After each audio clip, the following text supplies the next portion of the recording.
기도하시겠습니다. 거룩하신 하나님 아버지, 오늘도 우리에게 거룩한 주일을 이렇게 허락하시고 찬양 예배로 하나님께 영광 돌리게 하시니 감사합니다. 오늘 하나님께서 허락하시는 그 말씀 가운데 진정한 위로와 평안을 경험할 수 있는 복된 은혜의 시간 될 수 있도록 인도하여 주시옵소서. 우리를 구원하신 예수 그리스도의 이름으로 기도드립니다. 아멘. 오늘의 말씀은 창세기 16장 1절부터 3절까지의 말씀입니다. 오늘 본문의 말씀은 창세기 16장의 서론 부분으로, 창세기 16장은 창세기 15장의 횃불 언약과 창세기 17장의 언약의 표징이 되는 할례의 요구 사이에, 즉 두 언약 가운데 위치하고 있습니다. 이 본장에서는 이스마엘의 탄생을 둘러싼 사건을 통해서 아브라함 쪽에서 언약을 이행하지 못하고 있는 언약 이행 실패의 장면이 등장하고 있습니다. 하나님께서는 아브라함과 함께 횃불 언약을 맺으셨고, 또 앞으로 보다 구체적인 언약인 할례를 통한 언약의 표징을 제안하실 텐데, 그 중간 위치에서 아브라함은 그 언약을 철저하게 이행하며 붙잡는 일에 실패하고 있는 모습을 우리에게 보여주고 있습니다. 믿음의 선조라고 불리는 아브라함 역시 언약을 성취할 수 없는 연약한 인생이다라는 것을 대변해주고 있는 것이죠. 원죄로 인해서 하나님을 떠난 죄악된 인류에게 하나님의 전적인 은혜가 절대적으로 필요하다라는 것에 있어서 아브라함 역시 예외일 수 없다는 사실을 보여주고 있습니다. 오늘 본문의 말씀을 구체적으로 살펴보겠습니다. 아브라함의 아내 사레는 자신이 계속해서 후사를 낳지 못하게 되자 그녀 나름의 방책을 강구하게 되었습니다. 그것이 바로 남편에게 첩을 두도록 권하는 것으로, 이는 당시 고대 근동의 풍습을 따르는 것이었습니다. 고대 사회에서 이러한 선택은 본처의 의무이자 권리이기도 하였습니다. 첩을 통해 얻은 아들은 남편의 상속자가 될 뿐만 아니라 바로 본처의 그 아들로 입양이 되는 것이죠. 사레는 자신의 여종을 통해서 대신 아들을 낳아서 입양을 하려고 했던 것입니다. 왜냐하면 상속자의 문제, 이것은 당시 여성이 가정과 사회에서 어떤 지위를 누리느냐 결정적인 중요한 가치가 되었기 때문인 것이죠. 그러니까 아들이 있고 상속자가 되는 아들이 있냐 없느냐에 따라서 그 여인의 운명이 결정되었던 것입니다. 창세기 16장 2절의 말씀입니다. 사레가 아브라함에게 이르되 여호와께서 내 출산을 허락하지 아니하셨으니 원하건대 내 여종에게 들어가라. 내가 혹 그로 말미암아 자녀를 얻을까 하노라 하매 아브라함이 사레의 말을 들으니라.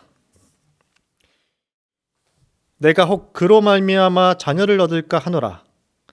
이 표현이 바로 만약 사레가 하갈을 통해서 자녀를 얻게 된다면 입양을 통해서 그 아이가 사레의 아들이 되고, 이 아들을 통해서 자신의 지위를 온전히 누리기 위한 목적과 의도가 있었다라는 것을 이 사레의 표현을 통해서 확인해 볼 수 있습니다.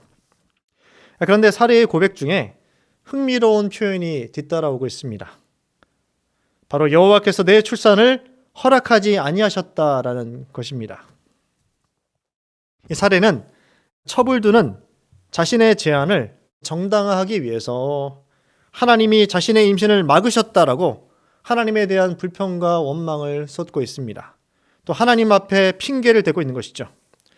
즉 하나님이 자신의 임신을 막으셨기 때문에 여종에게 들어가라라는 이 아브라함에게 하는 제안이 정당하다라는 논리적인 연결을 하고 있습니다.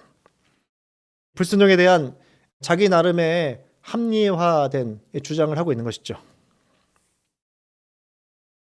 자기 합리화의 힘이라는 책이 있습니다. 최근 대한민국에서 가장 흔히 쓰이는 외래어가 있다는 것은 바로 스트레스라는 단어입니다. 대한민국은 OECD 국가 중에서 세계 1위의 자살공화국으로 불리기도 합니다. 이 스트레스는 우리 국민들에게 피할 수 없기에 반드시 이 스트레스를 풀며 살아가야 한다는 것이죠. 그러나 이 스트레스는 잘 푸는 방법도 좋지만 가장 좋은 방법이 있다라면 스트레스를 스트레스로 여기지 않는 것에 있다라고 저자는 주장합니다. 그 제안으로 바로 합리화라는 방법을 제시하고 있습니다. 합리화란 일종의 방어 기제가 되는 것이죠. 좋은 합리화가 있을 수 있고 나쁜 합리화가 있을 수 있다고 합니다. 이것은 보통 한 개인이 지닌 자존감의 크기에 따라 결정이 된다고 하는 것이죠. 자존감이 높은 사람일수록 좋은 합리화, 긍정적인 합리화를 하는 것이고, 자존감이 낮은 사람일수록 이것을 다른 사람을 정죄하며 비난하는 것에 사용할 수 있다는 것입니다. 좋은 합리화란 순간순간의 부정적인 감정들로부터 자신을 방어해주는 사고라는 것이죠. 모든 불확실성의 문제들, 즉 세상에 발생하는 수많은 문제들을 한 개인이 다 감당할 수 없는 시대를 우리는 살아가고 있습니다. 그런 의미에서 인간의 본성은 좋은 의미에서 좋은 합리화를 사용하는 것이 어떻게 보면 오히려 그 사람에게 있어서 긍정적일 수 있다라고 저자는 주장하는 것이죠. 합리화의 가장 보편적인 예시가 바로 이솝우화의 여우와 신포도주 이야기입니다. 아무리 뛰어올라도 닿지 않는 포도송이라면 저 따위 씨어 빠진 포도에 내가 왜 목을 매 하며 돌아서는 게 현명한 태도일 수 있다는 것입니다. 여기서 여우가 포도를 먹는 것을 합리했다라고 단순하게 간주하기보다는 여우의 행동을 사려 깊게 생각해 볼 필요가 있습니다. 가장 핵심적인 부분은 여우가 남들에게 비난받을 행동을 하지 않으면서 나름대로 자신의 형편에 맞게 스스로의 상황을 정당성을 부여했다라고 볼 수 있다는 것이죠. 우리가 합리화를 해야 하는 이유는 세상이 우리에게 말도 안 되는 것을 요구할 때가 있기 때문이다라고 주장하는 것입니다. 인간은 누구나 자신에게도 행복할 권리가 있기에 자기 합리화의 방법을 통해서 자신을 지키는 방어 기제가 오늘날 필요하다라고 저자는 주장하는 것이죠. 인생을 살다 보면 이렇게 세상 사회의 문제와 수많은 공경의 문제들, 실제로 손 놓고 아무것도 할 수 없을 때가 존재합니다. 이 또한 지나가리라는 마음으로 간조하며 시간을 버는 것도 한 방편일 것입니다. 돌파구가 없는 공경에 처했을 때 요구되는 것이 바로 손에 닿지 않는 포도송이 밑에 선 여우와 같은 긍정적인 합리화의 태도가 필요하다는 것입니다. 신앙이 없는 세상에서는 이런 방법론을 제시할 수밖에 없는 것이죠. 믿음이 없고 하나님을 모르는 세대에 있어서는 자신의 스스로를 지키기 위한 합리화도 한 가지의 방어 기제가 될 수 있다라고 저자는 이야기하고 있는 것이죠. 그리고 이런 내용들이 필요하다라고 오늘날 세대에서는 당연하다라고 얘기할 것입니다. 사람들이 자신의 손으로 마음에 있는 우상을 만드는 것 역시 자신의 상황을 극복하기 위한 한 가지의 방편이 될 수 있다는 것이죠. 그러나 하나님과 인격적인 관계를 맺고 있으면서 하나님의 자녀인 믿음의 사람인 우리의 입장은 어떨까요? 사례의 합리화는 좋은 합리화라고 할지라도 이것이 바른 것일까요? 이것은 잘못된 것입니다. 이것은 불신앙의 한 가지의 한 방편일 뿐이다라는 사실입니다. 사례는 하갈에게서 후사를 기대하면서 즉 혹시라는 표현을 사용하고 있습니다. 가능성을 염두에 두고 이 일을 제안하면서 하나님에 대한 신앙을 저버리고 있는 것이죠. 사례는 하나님의 약속보다, 하나님의 말씀보다 세상적인 방법론을 선택하고 자기의 식과 자신의 방법에 자신의 운명을 결정짓고 있습니다. 세상 사람들과 다르게 아브라함과 사례에게는 이미 주어진 하나님의 언약, 하나님의 말씀이 존재하였습니다. 그 언약의 수혜자이신 하나님이 어떤 분이신지 당신의 전지전능하신 능력을 아브라함과 사례의 전 삶을 통해서 말씀해 주셨다는 것이죠. 생명의 길을 이미 보이셨고 당신의 능력과 힘을 아브라함과 사례의 삶을 통해서 나타내셨습니다. 약속의 땅을 떠나며 가나안 땅으로 들어오는 과정과 또 애굽 왕 바로에게 아내를 누이라 속이면서 그 어려운 고난의 그 현장 가운데 하나님은 아브라함과 함께 하셨고 하나님의 전지전능하신 능력을 보이셔서 아브라함으로 하여금 거부가 되게 하여서 돌아오게 하셨습니다. 오늘 시대를 살아가는 우리 역시 좋은, 나쁜 합리화를 하는 경우가 대단히 많습니다. 하나님의 언약과 성경 말씀에 주어진 약속들을 믿지 않으면서 세속적인 시각에서 불가능할 것이라고 이미 단정하며 판단하는 경우가 대단히 많은 것이죠. 믿음의 방법을 버리고 세력적인 방법과 선호도를 쫓아 삶을 살아갈 수 있습니다. 하나님보다 세상의 권세와 힘과 능력과 돈과 명예를 쫓을 수 있는 것이죠. 사례의 이러한 태도는 단지 어리석은 여자의 태도가 아니라 오늘 시대를 살아가고 있는 우리의 모습일 수 있고, 우리의 자기 합리화일 수 있고, 우리의 믿음 없는 불순종의 모습과 방불할 수 있습니다. 그런데 이러한 사례의 제안을 믿음의 조상인 아브라함 역시 그대로 받아들이고 있는 모습을 3절에서 살펴볼 수 있습니다. 아브라함도 기다림이 지쳐서 마지못해 현실을 그대로 수용하고 있습니다. 그 역시 하나님의 말씀보다, 하나님의 언약보다, 횃불 언약보다 바로 여인의 말을 듣고 그대로 따르고 있는 것이죠. 이러한 태도는 아브라함 역시 이전에 보인 믿음의 자리에서 이탈하였다라는 것을 암시해 줍니다.